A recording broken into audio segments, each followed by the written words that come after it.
Capítulo 3. La economía y la rebelión contra la razón. 1. La rebelión contra la razón. Es cierto que a lo largo de la historia ha habido filósofos que han exagerado la capacidad de la razón. Creían que el hombre puede descubrir mediante el raciocinio las causas originarias de los eventos cósmicos y hasta los objetivos perseguidos por la causa primera, creadora del universo y determinante de su evolución. Abordaban lo absoluto con la misma tranquilidad con que contemplarían el funcionamiento de su reloj de bolsillo. Descubrirían valores inconmovibles y eternos. Proclamaban normas morales que todos los hombres habrían de respetar incondicionalmente. Recordemos, en este sentido, a tantos creadores de utopías y sus imaginarios paraísos terrenales donde solo la razón pura prevalecerá. No advertían que aquellos imperativos absolutos y aquellas verdades evidentes, tan pomposamente proclamadas, no eran más que fantasías de sus propias mentes. Se consideraban infalibles, abogando, con el máximo desenfado, por la intolerancia y la violenta supresión de heterodoxos y disidentes. Aspiraban a la dictadura, bien para sí, bien para gentes que fielmente ejecutarían sus planes. La doliente humanidad no podía salvarse más que si, sumisa, aceptaba las fórmulas por ellos recomendadas. Recordemos a Hegel. Fue ciertamente un pensador profundo. Sus escritos son un rico acervo de atractivas ideas, pero siempre actuó bajo el error de suponer que el Geist, lo absoluto, se manifestaba a través de sus palabras. Nada había demasiado arcano ni recóndito en el universo para la sagacidad de Hegel. Claro que se cuidaba siempre de emplear expresiones tan ambiguas que luego han podido ser interpretadas del modo más diverso. Los hegelianos de derechas entienden que sus teorías apoyan a la autocracia prusiana y a la iglesia teutona. Para los hegelianos de izquierdas, en cambio, el mismo ideario aboga por el ateísmo, el radicalismo revolucionario más intransigente y las doctrinas anarquistas. No descuidemos en el mismo sentido a Augusto Comte. Estaba convencido de hallarse en posesión de la verdad. Se consideraba perfectamente informado del futuro que la humanidad tenía reservado. Erigióse, pues, en supremo legislador, pretendió prohibir los estudios astronómicos por considerarlos inútiles. Quiso reemplazar el cristianismo por una nueva religión e incluso arbitró una mujer que había de ocupar el puesto de la Virgen. A Comte se le pueden disculpar sus locuras, ya que era un verdadero demente en el más estricto sentido patológico del vocablo. Pero, ¿cómo exonerar a sus seguidores? Se podrían aducir innumerables ejemplos de este mismo tipo. Tales desvaríos, sin embargo, en modo alguno pueden esgrimirse para argumentar contra la razón, el racionalismo o la racionalidad, porque estos errores no guardan ninguna relación con el problema específico que a este respecto interesa, y que consiste en determinar si es o no la razón instrumento idóneo y además el único, para alcanzar el máximo conocimiento que al hombre resulte posible conseguir. Nadie que celosa y abnegadamente haya buscado la verdad osó jamás afirmar que la razón y la investigación científica permiten despejar todas las incógnitas. Fue siempre consciente de la limitación de la mente humana. Sería ciertamente injusto responsabilizar a tales pensadores de la tosca filosofía de un Hegel o de la intelectual frivolidad de las diversas escuelas materialistas. Los racionalistas se han preocupado siempre de resaltar las insalvables barreras con que al final tanto el método a priorístico como la investigación empírica forzosamente han de tropezar. Ni un David Hume, fundador de la economía política inglesa, ni los utilitaristas y pragmatistas americanos pueden, en justicia, ser acusados de haber pretendido exagerar la capacidad del hombre para alcanzar la verdad. A la filosofía de las dos últimas centurias pudiera, más bien, echársele en cara su proclividad al agnosticismo y escepticismo, pero nunca una desmedida confianza en el poder de la mente humana. La rebelión contra la razón, típica actitud mental de nuestra era, no cabe achacarla a su supuesta falta de modestia, cautela o autocrítica por parte de los estudiosos. Tampoco se puede atribuir a unos imaginarios fracasos de las modernas ciencias naturales, disciplinas estas en continuo progreso. Nadie sería capaz de negar las asombrosas conquistas técnicas y terapéuticas logradas por el hombre. La ciencia moderna no puede ser denigrada por incurrir en intuicionismo, misticismo o similares vicios. La rebelión contra la razón apunta, en verdad, a un objetivo distinto. Va contra la economía política. En el fondo, se despreocupa totalmente de las ciencias naturales. Fue una indeseada pero lógica consecuencia de la crítica contra la economía el que fuera preciso incluir en el ataque a tales disciplinas. Evidentemente no se podía impugnar la razón en un solo campo científico sin cuestionarla en las restantes ramas del saber. Esa tan insólita reacción fue provocada por los acontecimientos de mediados del siglo pasado. Los economistas habían demostrado la falta de fundamento de las fantasías de los socialistas utópicos. Las deficiencias de la ciencia económica clásica, no obstante, impedían demostrar plenamente la impracticabilidad del socialismo. Si bien las ideas de aquellos investigadores bastaban ya que para poder poner de manifiesto la vanidad de todos los programas socialistas, el comunismo estaba fuera de combate. No sabían sus partidarios cómo replicar a la implacable crítica que se les hacía, ni aducir argumento alguno en defensa propia. Parecía haber sonado la hora última de la doctrina. Un solo camino de salvación quedaba franco. Era preciso difamar la lógica y la razón, suplantando el raciocinio por la intuición mística. Tal fue la empresa reservada a Marx. Amparándose en el misticismo dialéctico de Hegel, arrojóse tranquilamente la facultad de predecir el futuro. Hegel pretendía saber que el Geist, al crear el universo, deseaba instaurar la monarquía prusiana de Federico Guillermo III, pero Marx estaba aún mejor informado acerca de los planes del Geist. Había descubierto que la meta final de la evolución histórica era alcanzar el milenio socialista. El socialismo llegaría fatalmente, con la inexorabilidad de una ley de la naturaleza, puesto que, según Hegel, toda fase posterior de la historia es, comparativamente a las anteriores, una etapa superior y mejor. No cabía duda que el socialismo, fase final y última de la evolución humana, habría de suponer, desde cualquier punto de vista, el colmo de las perfecciones, de donde la inutilidad de analizar detalladamente su futuro funcionamiento. La historia, a su debido tiempo, lo dispondría todo del modo mejor, sin necesidad alguna del concurso de los mortales. Pero quedaba por superar el obstáculo principal, a saber, la inquebrantable dialéctica de los economistas, y Marx encontró la solución: la razón humana. Arguyó es, por naturaleza, incapaz de hallar la verdad. La estructura lógica de la mente varía según las diferentes clases sociales. No existe una lógica universal válida.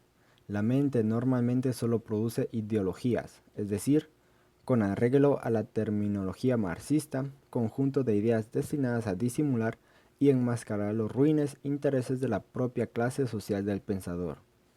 De ahí que la mentalidad burguesa no interese al proletariado, esa nueva clase social que abolirá las clases y convertirá la tierra en auténtico Edén.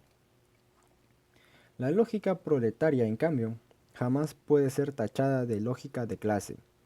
Las ideas que la lógica proletaria engendra no son ideas partidistas, sino emanaciones de la más pura y estricta lógica. Es más, en virtud de un privilegio especial, la mente de ciertos escogidos burgueses no está manchada por el pecado original de su condición burguesa. Ni Marx, hijo de un pudiente abogado, casado con la hija de un yunker prusiano, ni tampoco su colaborador Engels, rico fabricante textil, jamás pensaron que también pudiera afectarles a ellos esa ley, atribuyéndose por el contrario, pese a su indudable origen burgués, plena capacidad para descubrir la verdad absoluta. Compete al historiador explicar cómo pudo ser que tan torpes ideas se difundieran. La labor del economista, sin embargo, es otra: analizar a fondo el polilogismo marxista, así como todos los demás tipos de polilogismo formados a semejanza de aquel, y poner de manifiesto sus errores y contradicciones. 2. El aspecto lógico del polilogismo. El polilogismo marxista asegura que la estructura lógica de la mente varía según las distintas clases sociales. El polilogismo racista difiere del anterior tan solo en que esa dispar estructura mental la atribuye a las distintas razas, proclamando que los miembros de cada una de ellas, independientemente de su filiación clasista, poseen la misma estructura lógica. No es necesario entrar ahora en una crítica detallada de los conceptos de clase social y raza, en el sentido en que estas doctrinas lo utilizan. Tampoco es preciso preguntar al marxista cuándo y cómo el proletario que logra elevarse a la condición de burgués pierde su originaria mentalidad proletaria para adquirir la burguesía. Huelga igualmente interrogar a la racista acerca del tipo de estructura lógica que pueda tener una persona cuya estirpe racial no sea pura. Hay objeciones muchas más graves que oponer al polilogismo. Lo más a que llegaron tanto los marxistas como los racistas y los defensores de cualquier tipo de polilogismo fue simplemente a asegurar que la estructura lógica de la mente difiere según sea la clase, la raza o la nación del sujeto, pero nunca les interesó precisar concretamente en qué difiere la lógica proletaria de la burguesa, la de las razas arias de las que no lo son, la alemana de la francesa o inglesa. Para el marxista, la teoría ricardiana de los costes comparativos es falsa porque su autor era burgués. Los racistas arios, en cambio, la condenan sobre la base de que Ricardo era judío. Los nacionalistas alemanes, en fin, la critican por la condición británica del autor. Hubo profesores teutones que recurrieron a los tres argumentos a la vez en su deseo de invalidar las enseñanzas ricardianas. Ahora bien, una doctrina no puede ser rechazada en bloque simplemente por el origen de quien la expone. Quien tal pretende debe, indudablemente, comenzar por exponer una teoría lógica distinta de la del autor criticado, al objeto de que, una vez ambas contrastadas, quede demostrado que la impugnada llega a conclusiones que, si bien resultan correctas para la lógica de su patrocinador, no lo son, en cambio, para la lógica proletaria, aria o alemana, detallando seguidamente las consecuencias que llevaría aparejadas al sustituir aquellas torpes inferencias por esas segundas más correctas. Pero ningún polilogista, según a todos consta, ha querido ni podido argumentar así. Por otra parte, es innegable que con frecuencia existen serias disparidades de criterio sobre cuestiones de la mayor trascendencia entre gentes que pertenecen a una misma clase, raza o nación. Hay alemanes, decían los nazis, que por desgracia no piensan de modo verdaderamente germano. Pues bien, admitida la posibilidad de que hay alemanes que no razonan según deberían por su sangre, es decir, personas que razonen con arreglo a una lógica no germana, se plantea el problema de determinar quién será competente para resolver qué ideas deben estimarse auténticamente germanas y cuáles no. Aseguraba el ya fallecido profesor Franz Oppenheimer que yerra a menudo el individuo por perseguir sus propios intereses. La clase, en cambio, a la larga, no se equivoca nunca. De esta afirmación podría deducirse la infalibilidad del voto mayoritario. Los nazis, sin embargo, eran los primeros en rechazar el veredicto democrático por considerarlo manifestantemente antigermano. Los marxistas aparentan someterse al voto de la mayoría, pero a la hora de la verdad se inclinan invariablemente por el gobierno minoritario, siempre y cuando sea el partido quien vaya a detentar el poder. Recuérdese, en este sentido, cuán violentamente disolvió Lenin la Asamblea Constituyente rusa, elegida bajo los auspicios de su propio gobierno mediante sufragio universal de hombres y mujeres, porque tan solo un 20% de sus 100 miembros eran bolchevique. Los defensores del polilogismo, para ser consecuentes, deberían sostener que si el sujeto es miembro de la clase, nación o raza correcta, las ideas que emita han de resultar invariablemente rectas y procedentes. La consecuencia lógica, sin embargo, no es virtud que suela brillar entre todos. Los marxistas, por ejemplo, califican de pensador proletario a quien quiera defienda sus doctrinas. Quien se oponga a las mismas, en cambio, es inmediatamente tachado de enemigo de la clase o de traidor social. Hitler, al menos, era más franco cuando simplemente recomendaba enunciar al pueblo un programa genuinamente germánico y con tal contraste determinar quiénes eran auténticos arios y quiénes vil canalla, según coincidiesen o no con el plan trazado. Es decir, un individuo cetrino, cuyos rasgos corporales en modo alguno coincidían con los rubios prototipos de la raza de los señores, se presentaba como el único ser capaz de descubrir qué doctrinas eran adecuadas a la mente germana, exigiendo el ostracismo de la patria alemana para cuantos no aceptaran tales ideas. Cualquiera que fuera su morfología fisiológica, con esto basta para demostrar la falta de fundamento de toda la doctrina. 3. Los aspectos praxeológicos del polilogismo. Por ideología, el marxista entiende una doctrina que, si bien resulta incorrecta, analizada a la luz de la auténtica lógica proletaria, beneficia a los egoístas intereses de la clase que la formula.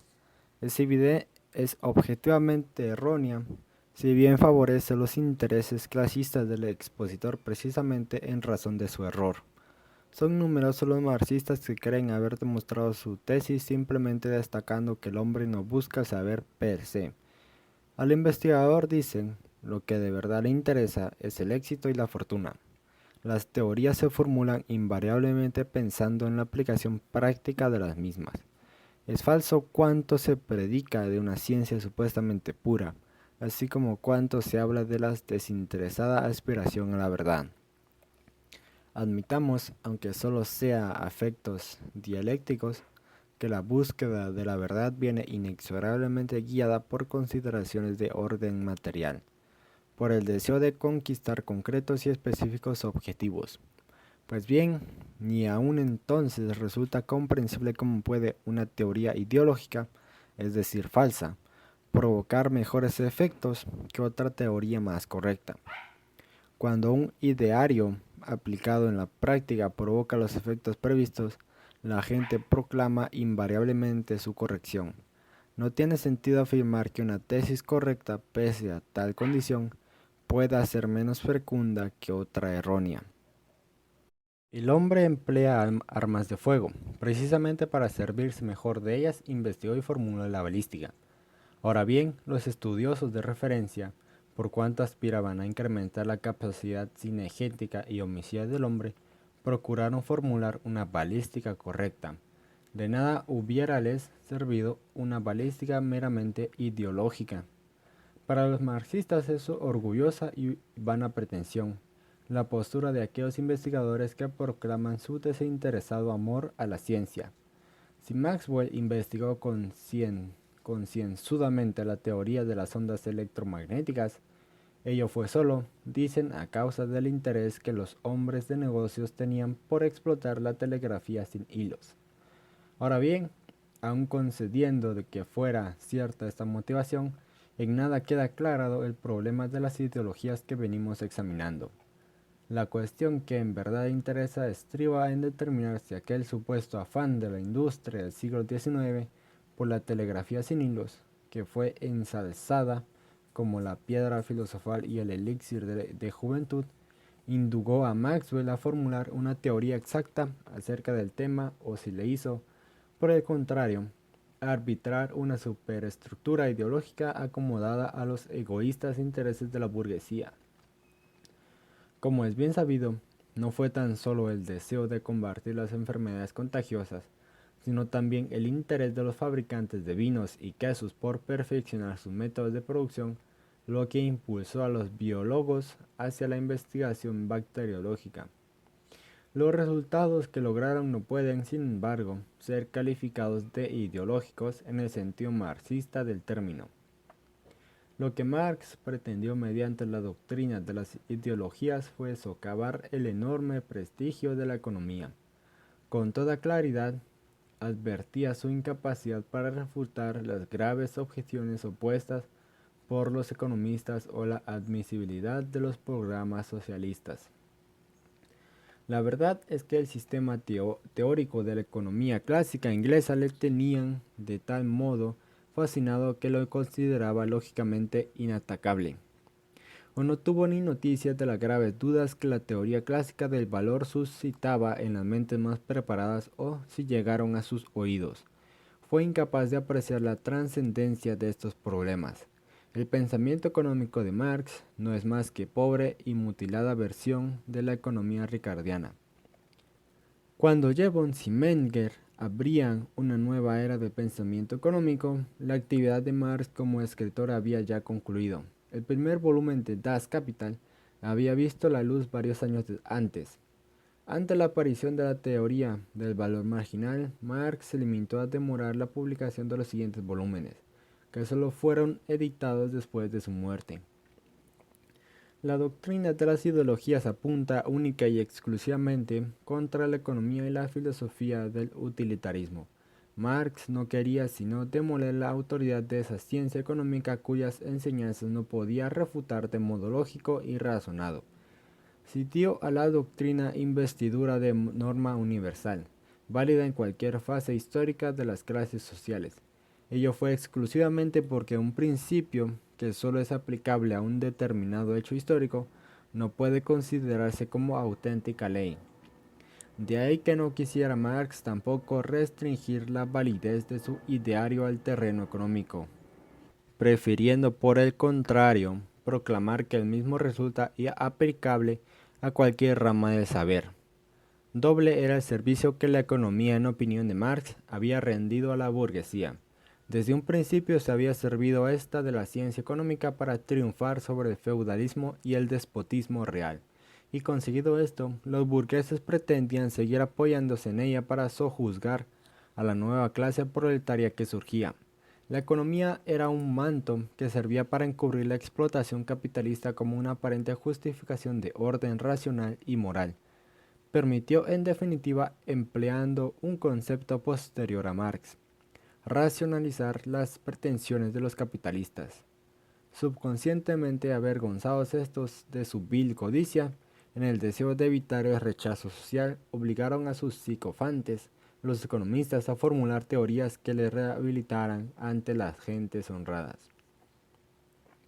El deseo de racionalizar las propias pretensiones proporciona una descripción psicológica de los incentivos que impulsan a una determinada persona o a un cierto grupo a formular teoremas o teorías. Tal explicación, sin embargo, nada nos aclara acerca de la validez o invalidez de la tesis formulada.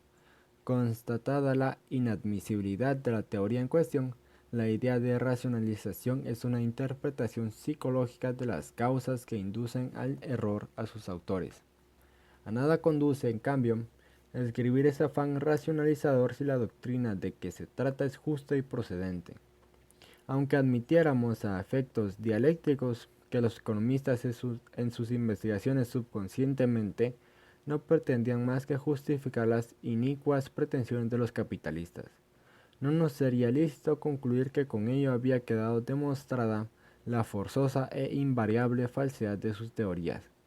Demostrar el error de una doctrina exige necesariamente refutarla mediante el razonamiento discursivo y arbitrar otra mejor que la sustituya. Al enfrentarnos con el teorema del cuadrado de la hipotenusa o con la teoría de los costes comparativos, para nada nos interesan los motivos psicológicos que posiblemente impulsaran a Pitágoras o a Ricardo a formular tales ideas. Es un detalle que en todo caso podría interesar a historiadores y a biógrafos. A la ciencia lo que le preocupa es determinar si los supuestos en cuestión resisten o no la prueba del análisis lógico. Los antecedentes sociales o racionales o raciales de sus autores no interesan en absoluto. Cierto es que la gente cuando quiere justificar sus egoístas intereses apela a doctrinas más o menos generalmente aceptadas por la opinión pública. Además, los hombres tienden a ingeniar y propagar doctrinas que consideran pueden servir a sus propios intereses. Ahora bien, lo que con ello no se aclara es por qué tales doctrinas, favorables a determinada minoría, pero contrarias al interés de la gran mayoría, son, sin embargo, aceptadas por la opinión pública. Aun conviviendo que esas doctrinas sean productos de la falsa conciencia que obliga al hombre sin que él mismo se dé cuenta a razonar del modo en que mejor sean servidos los intereses de su clase, aun cuando admitamos que sean una deliberada distorsión de la realidad, lo cierto es que al pretender implantarlas habrán de tropezar invariablemente con las ideologías de las demás clases sociales. Y así surge la lucha abierta entre opiniones contrarias. Los marxistas atribuyen la victoria o la derrota en tales luchas a la intervención de la providencia histórica. El Geist, es decir, el primero y mítico motor que todo lo impulsa, sigue un plan definido y predeterminado. Etapa tras etapa va paulatinamente guiando a la humanidad hasta conducirla finalmente a la bienaventuranza del socialismo. Cada una de esas etapas intermedias viene determinada por los conceptos técnicos del momento. Las demás circunstancias de la época constituyen simplemente la obligada superestructura ideológica del estado de la tecnología. El Geist va induciendo al hombre a concebir y plasmar los procesos técnicos apropiados al estado que esté atravesando. Las demás realidades son meras consecuencias del progreso técnico alcanzado. El taller manual engendró a la sociedad feudal. La máquina de vapor, en cambio, dio lugar al capitalismo. La voluntad y la razón desempeñan un papel puramente auxiliar en estos cambios. La inexorable ley de la evolución histórica impele al hombre, sin preocuparse para nada de su voluntad, a pensar y comportarse de la forma que mejor corresponde a la base material de la época. Se engaña a la gente cuando cree ser libre y capaz de optar entre unas y otras ideas, entre la verdad y el error. El hombre, por sí, no piensa. Es la providencia histórica la que utiliza los idearios humanos para manifestarse ella. Se trata de una doctrina puramente mística, apoyada tan solo en la conocida dialéctica hegeliana. La propiedad capitalista es la primera negación de la propiedad individual, por lo que originaría con la inexorabilidad de una ley de la naturaleza su propia negación, dando entonces paso a la propiedad pública de los medios de producción. Pero una teoría mística basada en tan solo en la intuición no puede liberarse de esa condición por el hecho de apoyarse en otra doctrina de misticismo no menor. No nos aclara por qué el individuo tiene inexorablemente que formular ideologías concordes con los intereses de su clase social. Admitamos, en gracia al argumento, que todas las doctrinas que el sujeto ingenia tienden invariablemente a favorecer sus intereses personales. Pero ¿es que el interés individual coincide siempre con el de la clase? El mismo Marx reconoce abiertamente que encuadrar en una clase social y en un partido político al proletariado exige previamente vencer la competencia que entre sí se hacen los propios trabajadores. Es evidente que se plantea un insoluble conflicto de intereses entre los trabajadores que cobran los altos salarios impuestos por la presión sindical y aquellos otros hermanos suyos condenados al paro forzoso en razón a que esos elevados salarios mantenidos coactivamente impiden que la demanda coincida con la oferta de trabajo. Igualmente, antagónicos son los intereses de los trabajadores de los países relativamente superpoblados y los de los países poco poblados en lo atinente a las barreras migratorias. La afirmación según la cual a todo el proletariado le conviene la sustitución del capitalismo por el socialismo no es más que un arbitrario postulado que Marx y los restantes autores socialistas proclaman intuitivamente, pero que jamás prueban de manera convincente. En modo alguno puede considerarse demostrada su fundamentación simplemente alegando que la idea socialista ha sido arbitrada por la mente proletaria y en consecuencia que tal filosofía ha de beneficiar necesariamente los intereses de todo el proletariado como tal clase en general. Una interpretación popular de las vicisitudes de la política referente al comercio externo británico, basada en las ideas de Sismondi, Friedrich List, Marx y la escuela histórica alemana, es la siguiente. Durante la segunda mitad del siglo XVIII y la mayor parte del siglo XIX, convenía a los intereses clasistas de la burguesía inglesa la política librecambista. Los economistas ingleses, consiguientemente, formularon sus conocidas teorías en defensa del libre comercio. En ellas se apoyaron los empresarios para organizar movimientos populares que, finalmente, consiguieron la abolición de las tarifas proteccionistas. Posteriormente cambiaron las circunstancias. La burguesía inglesa no podía ya resistir la competencia extranjera. Su supervivencia exigía la inmediata implantación de barreras protectoras. Los economistas entonces reemplazaron la ya anticuada ideología librecambista por la teoría contraria y Gran Bretaña volvió al proteccionismo. El primer error de esta exposición es suponer que la burguesía es una clase homogénea, compuesta por gentes de coincidentes intereses personales. Los empresarios no tienen más remedio que acomodarse a las circunstancias institucionales bajo las cuales operan. Ni la existencia ni la ausencia de tarifas puede, a la larga, favorecer ni perjudicar al empresario y al capitalista. Cualquiera que sean las circunstancias del mercado, el empresario tenderá siempre a producir aquellos bienes de los que piensa derivar la máxima ganancia. Son solo los cambios en las instituciones del país los que, a corto plazo, le favorecen o perjudican. Ahora bien, tales mutaciones jamás pueden afectar igualmente a los diversos sectores y empresas. Una misma disposición puede favorecer a unos y perjudicar a otros. Cada empresario tan solo se interesa por unas pocas partidas del arancel, y aún ni siquiera con respecto a sus limitados epígrafes resultan coincidentes de los intereses de los diversos grupos y entidades. Los privilegios que el Estado otorga pueden ciertamente favorecer los intereses de determinadas empresas y establecimientos. Ahora bien, si tales privilegios se conceden igualmente a todas las demás instalaciones, entonces cada empresario pierde. Por un lado, no solo como consumidor, sino también como adquiriente de materias primas, productos semiacabados, máquinas y equipos en general. Lo mismo que, por otro lado, puede ganar.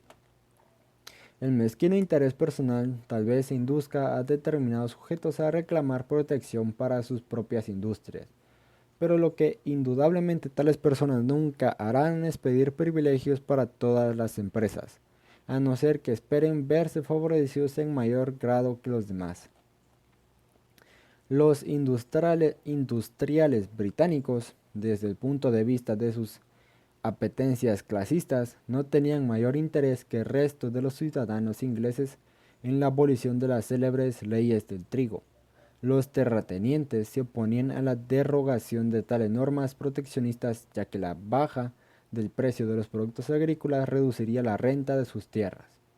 El que los intereses de toda la clase empresarial puedan resultar coincidentes solo es concebible admitiendo la desde hace tiempo descartada ley de bronce, de los salarios o de aquella otra doctrina, no menos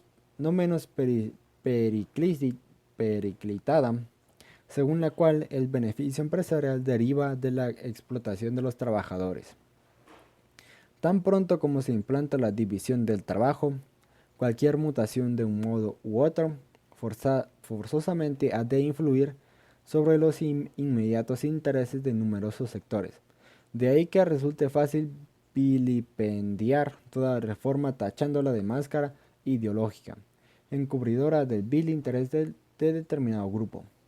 Son muchos los escritores contemporáneos exclusivamente entregados a tal entretenimiento. No fue, desde luego, Marx el inventor de un juego de antiguo conocido. En ese sentido, recordemos el afán de algunos escritores del siglo XVIII por presentar los credos religiosos como fraudulentos engaños de los sacerdotes ansiosos de poder y riqueza para sí y para los explotadores, sus aliados. Los marxistas, más tarde, insistieron en el tema, asegurando que la religión es el opio del pueblo. Quienes aceptan tales explicaciones jamás piensan que si hay personas que egoísticamente se interesan por cierta cosa, siempre habrá otras que no menos egoísticamente propugnen lo contrario. Proclamar que determinado acontecimiento sucedió porque favorecía a un cierto grupo en modo alguno basta para explicar su aparición. Es necesario aclarar, además, por qué el resto de la población perjudicada en sus intereses fue incapaz de frustrar las apetencias de aquellos a quienes tal evento favorecía. Toda empresa o sector mercantil de momento aumenta su beneficio al incrementar las ventas. Bajo el mercado, sin embargo, a la larga, tienden a igualarse las ganancias en todas las ramas de la producción. Ello es fácilmente comprensible, pues si la demanda de determinados productos aumenta, provocando un incremento del beneficio, el capital afluye al sector en cuestión, viniendo la competencia mercantil a cercenar aquellas elevadas rentabilidades.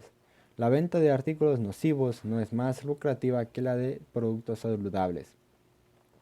Lo que sucede es que cuando la producción de determinadas mercancías se declara ilegal, y quienes con ellas comercian quedan expuestos a persecuciones, multas y pérdidas de libertad. Los beneficios brutos deben incrementarse en cuantía suficiente para compensar esos riesgos supletorios, pero esto en nada influye sobre la cuantía del beneficio percibido. Los ricos, los propietarios de las instalaciones fabriles, no tienen especial interés en mantener la libre competencia. Quieren que no se les confisque o expropien sus fortunas, pero en lo que atañe a los derechos que ya tienen adquiridos, más bien les conviene la implementación de medidas que les protejan de la competencia de otros potenciales empresarios. Quienes propugnan la libre competencia y la libertad de empresa en modo alguno, están defendiendo a los hoy ricos y opulentos. Lo que realmente pretenden es franquear la entrada a individuos actualmente desconocidos y humildes, los empresarios del mañana, gracias a cuya habilidad e ingenio se elevará el nivel de vida de las masas. No desean sino provocar la mayor prosperidad y el máximo desarrollo económico. Forman, sin lugar a dudas, la vanguardia del progreso. Las doctrinas libercambistas se impusieron en el siglo XIX porque las respaldaban las teorías de los economistas clásicos. El prestigio de estas era tal que nadie, ni siquiera aquellos cuyos intereses clasistas más se perjudicaban, pudieron impedir que calaran en la opinión pública y se plasmaran en disposiciones legales. Son las ideas las que hacen la historia, no la historia la que engendra las ideas. Es inútil discutir con místicos y videntes. Basan estos sus afirmaciones en la intuición y jamás están dispuestos a someter sus suposiciones a la dura prueba del análisis racional. Aseguran los marxistas que una voz interior les informa de los planes de la historia. Hay, en cambio, quienes no logran esa comunión con el alma histórica, lo cual demostraría que tales gentes no pertenecen al grupo de los elegidos. Siendo ello así, sería gran insolencia el que esas personas espiritualmente ciegas y sordas pretendieran contradecir a los iluminados. Más le valiera retirarse a tiempo y silenciar sus bocas. La ciencia, sin embargo, no tiene más remedio que razonar, aunque nunca logre convencer a quienes no admiten la preeminente función de raciocinio. Pese a todo, nunca debe el científico dejar de resaltar que no se puede recurrir a la intuición para decidir entre varias doctrinas antagónicas cuáles sean ciertas y cuáles erróneas. Prevalecen actualmente en el mundo, además del marxismo, otras muchas teorías. No es, desde luego, aquella la única ideología activa. La implantación de esas otras doctrinas, según los marxistas, perjudicaría gravemente los intereses de la mayoría. Pero lo cierto es que los partidarios de tales doctrinas proclaman exactamente lo mismo que el marxismo. Los marxistas consideran errónea toda doctrina cuyo actor no sea de origen proletario. Ahora bien, ¿quién merece el calificativo de proletario? No era ciertamente proletaria la sangre del doctor Marx, ni la de Engels, industrial y explotador, ni la de Lenin, vástago de noble ascendencia de rusa. Hitler y Mussolini, en cambio, sí eran auténticos proletarios. Ambos conocieron bien la pobreza en su juventud, las luchas entre bolcheviques y mencheviques, o entre Stalin y Trotsky. No pueden ciertamente ser presentadas como conflictos de clase. Al contrario, eran pugnas entre fanáticas facciones que mutuamente se insultaban, tachándose de abominables traidores a la clase y al partido. La filosofía de los marxistas consiste esencialmente en proclamar «tenemos razón» por ser los portavoces de la naciente clase proletaria. La argumentación lógica jamás podrá invalidar nuestros acertos, pues a través de ellos se manifiesta aquella fuerza suprema que determina el destino de la humanidad. Nuestros adversarios, en cambio, yerran gravemente al carecer de esa intuición que a nosotros nos ilumina. Y la verdad es que, en el fondo, no tienen culpa, carecen pura y simplemente de la genuina lógica proletaria, resultando fáciles víctimas de las ideologías. Los insondables imperativos de la historia nos darán la victoria, mientras hundirán en el desastre a nuestros oponentes. No tardará en producirse nuestro triunfo definitivo. 4. El polilogismo racial. El polilogismo marxista no es más que un mero arbitrio urdido a la desesperada para apuntalar las insostenibles doctrinas socialistas. Al pedir que la intuición reemplace a la razón, el marxismo simplemente apela al alma supersticiosa de la masa. El polilogismo marxista y su derivado, la llamada sociología del conocimiento, vienen así a situarse en posición de antagonismo irreconciliable frente a la ciencia y al raciocinio. No sucede lo mismo con el polilogismo de los racistas. Este tipo de polilogismo es consecuencia de ciertas tendencias del moderno empirismo, tendencias que, si bien son a todas luces erróneas, se hallan hoy en día muy de moda. Nadie pretende negar la división de la humanidad en razas. En efecto, se distinguen las unas de las otras por la disparidad de los rasgos corporales de sus componentes. Para los partidarios del materialismo filosófico, los pensamientos no son más que una secreción del cerebro, como la bilis lo es de la vesícula. Siendo ello así, la consistencia lógica vedaría a tales pensadores rechazar de antemano la hipótesis de que los pensamientos segregados por las diversas mentes pudieran diferir esencialmente según fuera la raza del pensador. Porque el que la ciencia no haya hallado todavía diferencias anatómicas entre las células cerebrales de las distintas gentes, no debería bastarnos para rechazar, sin más, su posible disparidad lógica. Tal vez los investigadores lleguen un día a descubrir peculiaridades anatómicas, hoy por hoy no apreciadas, que diferenciarían la mente del blanco de la del negro. Algunos etnólogos afirman que no se debe hablar de civilizaciones superiores e inferiores, ni considerar atrasadas a determinadas razas. Ciertas culturas, desde luego, son diferentes del occidental que las naciones de estirpe caucásica han elaborado, pero esa diferencia en modo alguno debe inducirnos a considerar aquellas inferiores. Cada raza tiene su mentalidad típica. Es ilusorio pretender ponderar una civilización utilizando módulos propios de otras gentes. Para Occidente, la China es una civilización anquilosada y de bárbaro primitivismo la de Nueva Guinea.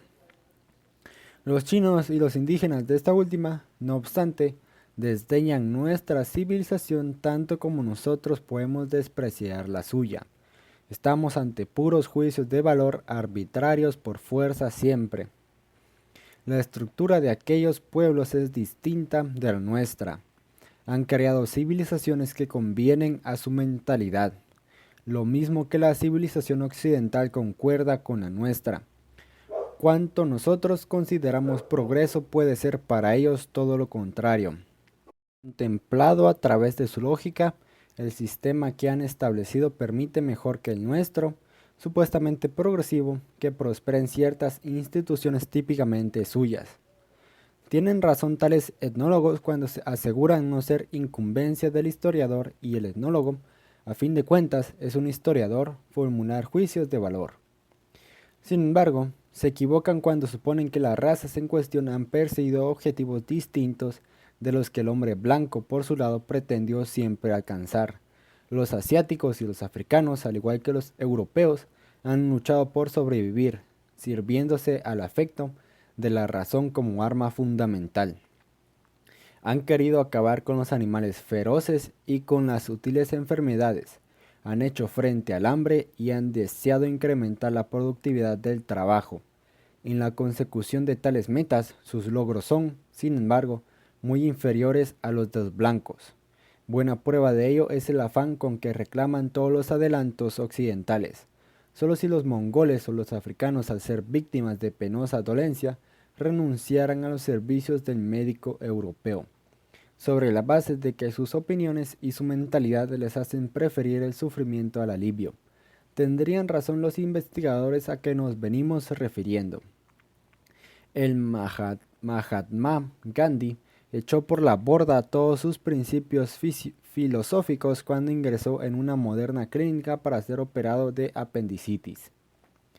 Los pieles rojas americanos desconocían la rueda. Los habitantes de los Alpes jamás pensaron en calzarse unos esquís que hubieran hecho notablemente más grata su dura existencia. Ahora bien, no soportaban estos inconvenientes porque su mentalidad fuera distinta de la de aquellas otras gentes que muchos antes conocieron la rueda y el esquí. Se trataba más bien de graves fallos, aun contemplados desde el personal punto de vista de los propios indios o de los habitantes de los Alpes. Estas reflexiones se refieren exclusivamente a la motivación de concretas y específicas acciones, no al problema realmente trascendente de si es o no distinta la estructura mental de las diferentes razas. Pero eso es lo que los racistas pregonan. Nos remitimos aquí a cuanto en anteriores capítulos se dijo acerca de la estructura lógica de la mente y de los principios categóricos en que se basan el pensamiento y la acción. Unas pocas observaciones más bastarán para demostrar definitivamente la inanidad del polilogismo racista y de todos los demás tipos de polilogismo. Las categorías del pensamiento y de la acción humana no son ni arbitrarios productos de la mente, ni meros convencionalismos. Nos llevan una vida propia externa al universo y ajena al curso de los eventos cósmicos. Son, por el contrario, realidades biológicas que desempeñan una función tanto en la vida como en la realidad. Son herramientas que el hombre emplea en su lucha por la existencia, en su afán por acomodarse lo mejor posible a las realidades del universo y de evitar el sufrimiento hasta donde se pueda. Concuerdan dichas categorías con las condiciones del mundo externo y retratan las circunstancias que presenta la realidad. Desempeñan una determinada función y en tal sentido resultan efectivas y válidas. De ahí que sea a todas luces inexacto afirmar que el conocimiento a priorístico y el razonamiento puro no pueden proporcionarnos ilustración alguna acerca de la efectiva realidad y estructura del universo. Las reacciones lógicas fundamentales y las categorías del pensamiento y de la acción constituyen las fuentes primarias de todo conocimiento humano. Concuerdan con la estructura de la realidad, advierten a la mente humana de tal estructura y, en tal sentido, constituyen para el hombre hechos ontológicos básicos. Nada sabemos acerca de cómo una inteligencia sobrehumana pensaría y comprendería. En el hombre toda cognición está condicionada por la estructura lógica de su mente, quedando aquella implícita en esta. Así lo demuestran los éxitos alcanzados por las ciencias empíricas, o sea, la aplicación práctica de tales disciplinas. Dentro de aquellos límites en que la acción humana es capaz de lograr los fines que se propone, es obligado rechazar todo agnosticismo. De haber existido razas de estructura lógica diferente a la nuestra, no habrían podido recurrir a la razón como herramienta en la lucha por la existencia.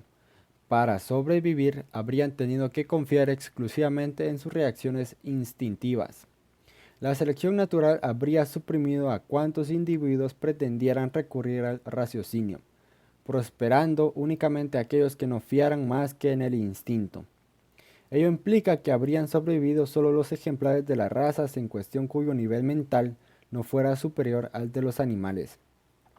Los investigadores occidentales han reunido cuantiosa información tanto de las refinadas civilizaciones de la China y la India como de las primitivas civilizaciones aborígenes de Asia, América, Australia y África.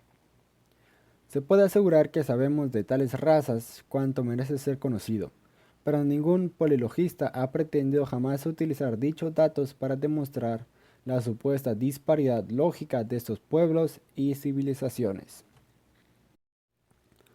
5. Polilogismo y comprensión. Hay, no obstante, marxistas y racistas dispuestos a interpretar de otro modo las bases epistemológicas de sus propios idearios. En tal sentido, proclaman que la estructura lógica de la mente es uniforme en todas las razas, naciones y clases. El marxismo o el racismo jamás pretendieron, dicen, negar un hecho tan indiscutible. Lo que ellos sostienen es que tanto la comprensión histórica como los juicios de valor y la apreciación estética dependen de los antecedentes personales de cada uno. Evidentemente, esta nueva presentación no concuerda con lo que sobre el tema escribieron los defensores del polilogismo. Ello, no obstante, conviene examinar el punto de vista en cuestión a título de doctrina propia e independiente. No es necesario proclamar una vez más que los juicios de valor, así como los objetivos que el hombre pueda perseguir, dependen de las peculiares circunstancias físicas y la personal disposición de cada uno. Ahora bien, ello en modo alguno implica que la herencia racial o la filiación clasista predeterminen fatalmente los juicios de valor o los fines apetecidos. Las discrepancias de opinión que se dan entre los hombres en cuanto a su respectivo modo de apreciar la realidad y de valorar las normas de conducta individual en modo alguno coinciden con las diferentes razas, naciones o clases. Sería difícil hallar una mayor disparidad valorativa que la que se aprecia entre el asceta y la persona ansiosa de gozar alegremente de la vida. Un abismo separa al hombre o a la mujer de condición verdaderamente religiosa de todo el resto de los mortales. Ahora bien, personas pertenecientes a las razas, naciones, clases y castas más diversas han abrazado el ideal religioso. Mientras algunas descendían de reyes y ricos nobles, otras habían nacido en la más humilde pobreza. San Francisco y Santa Clara y sus primeros fervorosos seguidores nacieron todos en Italia, pese a que sus paisanos, tanto entonces como ahora, jamás se distinguieron por rehuir los placeres sensuales. Anglosajón fue el puritanismo, al igual que la desenfrenada lasciva de los reinados de los Tudor, Estuardo y Hanover. El principal defensor del ascetismo en el siglo XIX fue el conde León Tolstoy, acaudalado miembro de la libertina aristocracia rusa, y Tolstoy consideró siempre la sonata a Kreutzer de Beethoven, obra maestra del hijo de unos padres extremadamente pobres, como la más fidedigna representación de ese mundo que él con tanto ardor condenaba.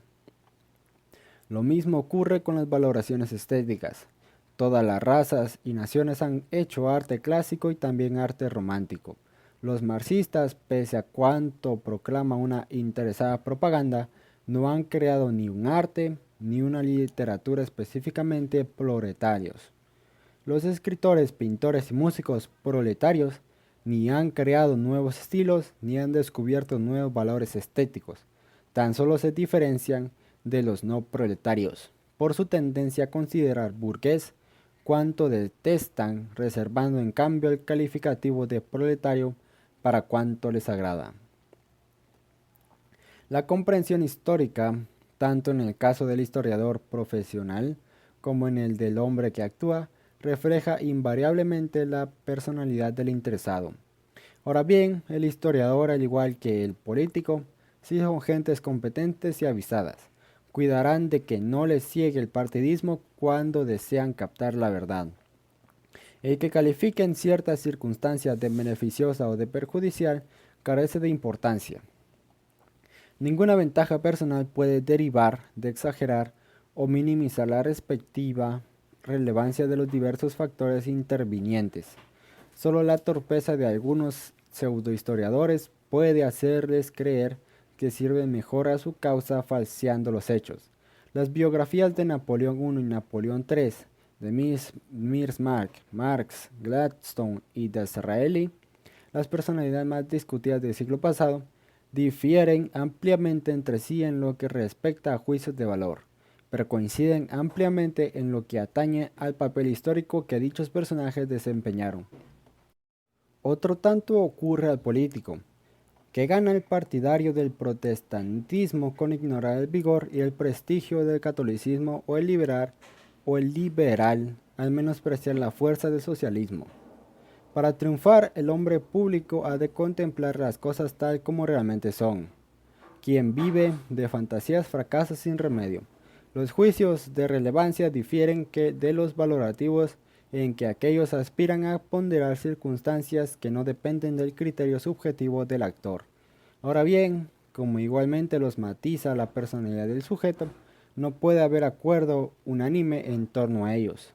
Pero de nuevo surge la interrogante: ¿qué ventaja puede derivar una raza o clase de la alteración ideológica de la verdad? Como dijimos anteriormente, las profundas discrepancias que los estudios históricos registran no tienen su causa en que sea distinta la lógica de los respectivos expositores, sino en disconformidades surgidas en el seno de las ciencias no históricas. Muchos escritores e historiadores modernos comulgan con aquel dogma marxista según el cual el advenimiento del socialismo es tan inevitable como deseable, habiendo sido encomendada al proletariado. La histórica misión de implementar el nuevo régimen previa a la violenta destrucción del sistema capitalista. Partiendo de tal premisa, consideran muy natural que la izquierda, es decir, los elegidos, recurran a la violencia y al homicidio. No se puede hacer la revolución por métodos pacíficos.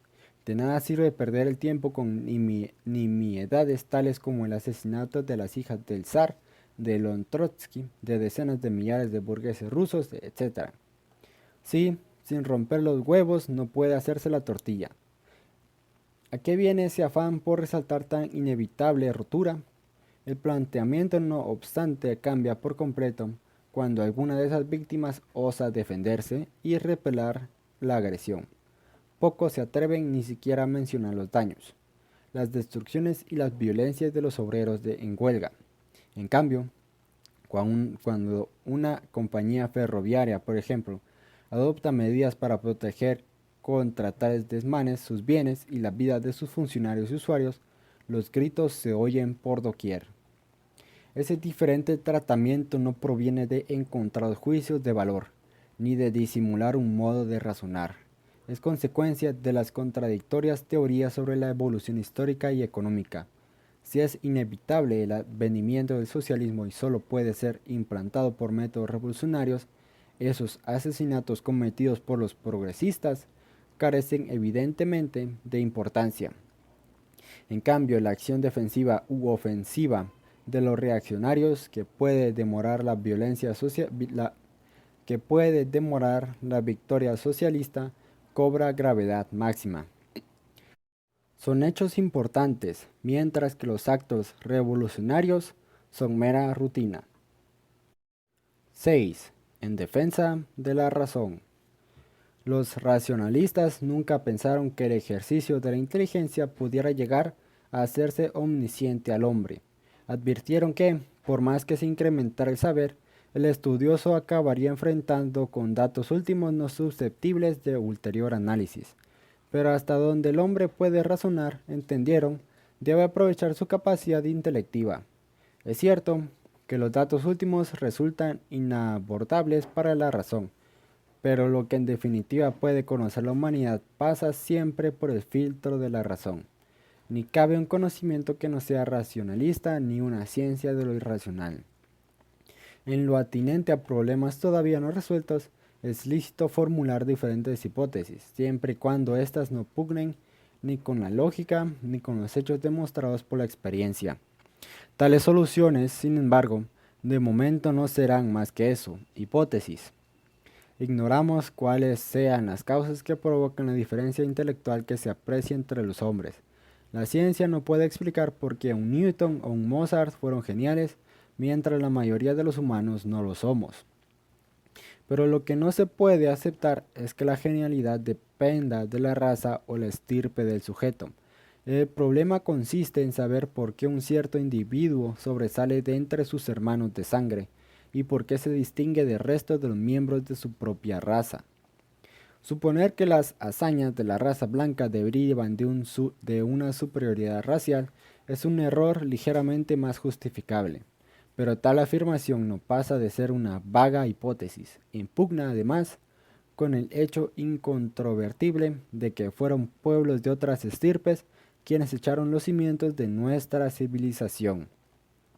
También es posible que en el futuro otras razas sustituyan a los blancos, desplazándoles de su hoy preeminente posición.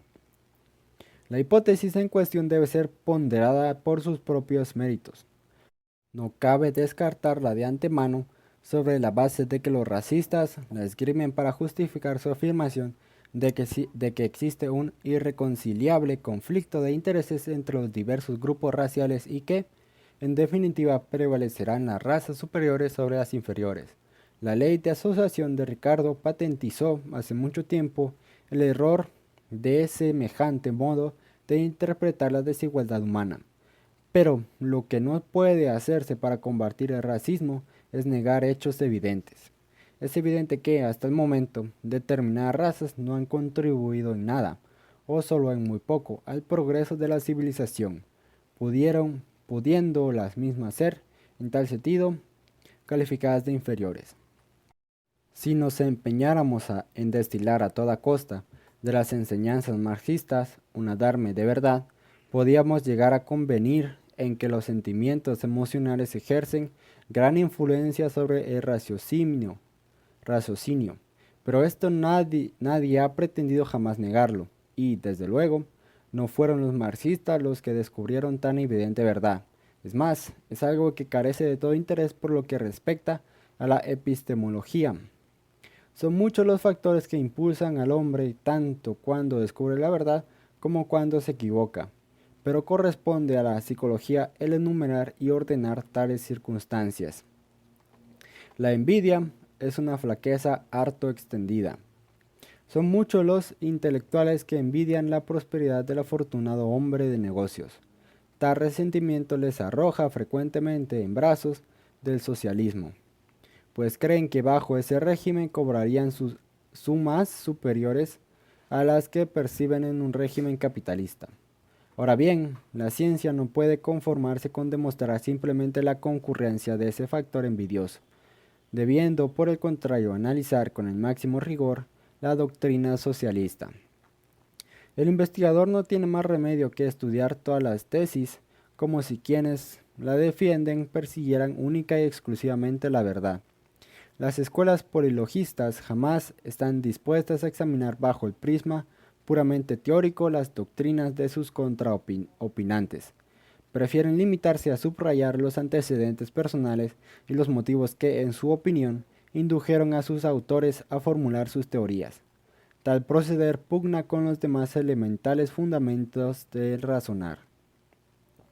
Es ciertamente un pobre arbitrio cuando se pretende compartir cierta doctrina, limitarse a aludir a sus precedentes históricos, al espíritu de la época, a las circunstancias materiales del país en que surgió o a las personas condiciones o a las personales condiciones de su autor. Las teorías solo pueden valorarse a la luz de la razón. El módulo aplicado ha de ser siempre racional. Una afirmación científica o es verdadera o es errónea. Tal vez nuestros conocimientos resulten hoy insuficientes para aceptar su total veracidad, pero ninguna teoría puede resultar lógicamente válida para un burgués o un americano si no lo es también para un proletario o un chino. Resulta incomprensible en el caso de admitirse las afirmaciones de marxistas y racistas.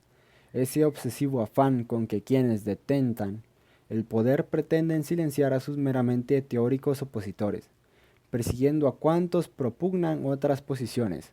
La sola existencia de gobiernos intolerantes y de partidos políticos dispuestos a exterminar al disidente es prueba manifiesta del poder de la razón.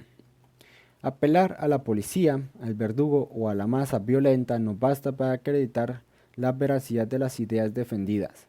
Lo que tal procedimiento demuestra es que quien a él apela como único recurso dialéctico está en su interior plenamente convencido de que las tesis que defiende son insostenibles. No se puede demostrar la validez de los fundamentos a priorísticos de la lógica y la praxeología sin acudir a ellos mismos. La razón es un dato último que, por tanto, no puede someterse a mayor estudio o análisis. La propia existencia es un hecho de carácter no racional. De la razón solo cabe predicar que es el sello que distingue al hombre de los animales, y que solo gracias a ella ha podido realizar todas las obras que consideramos específicamente humanas. Quienes aseguran que los mortales serían más felices si prescindieran del raciocinio y se dejaran guiar por la intuición y los instintos, deberían ante todo recordar el origen y las bases de la cooperación humana. La economía política, cuando estudia la aparición y el fundamento de la vida social, proporciona amplia información para que cualquiera, con pleno conocimiento de causa, pueda optar entre continuar sirviéndose del raciocinio o prescindir de él. El hombre puede llegar a repudiar la razón, pero antes de adoptar medida tal radical, bueno será que pondere todo aquello a que en tal caso habrá de renunciar.